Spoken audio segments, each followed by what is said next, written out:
மீன் நல்லா கழுவியாச்சு. இப்போ நம்ம மேலே கொண்டு போய் நல்லா சமையல் செய்யலாம். நம்ம மீன் சேனல் நம்ம என்ன பார்க்க போகிறோம்னா, இப்போது வெங்காயம் தக்காளி நல்லா வதக்கியாச்சு. இப்போது நம்ம மீன் ரெடி. அப்போ நம்ம வாங்க சமையல் செய்யலாம். வாங்க. இப்போ நம்ம கொஞ்சமாக தண்ணி ஊற்றிக்கலாம். கொஞ்சமாக எண்ணெய் ஊற்றிக்கலாம். கருவேப்பிலை போட்டாச்சு. அப்புறம் இந்த இது போட்டுக்கலாம்.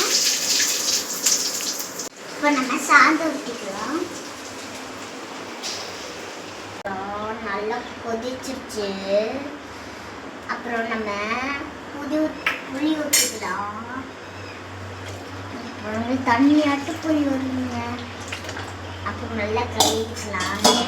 இப்போ நம்ம உப்பை தேவையான அளவு போட்டுக்கலாம். பாருங்களேன் கொதிச்சிருச்சு. இப்போ ஒன்று ஒன்றா மீன் எடுத்து போட்டுக்கலாம். மெதுவாக போடணும். மெதுவாக போடணும். டொப்பு டொப்புன்னு போட்டால் இது உடஞ்சிடும். இப்போ நம்ம லைட்டாக போட்டுக்கலாம். இப்போ நம்ம சாப்பிட ரெடி ஆகி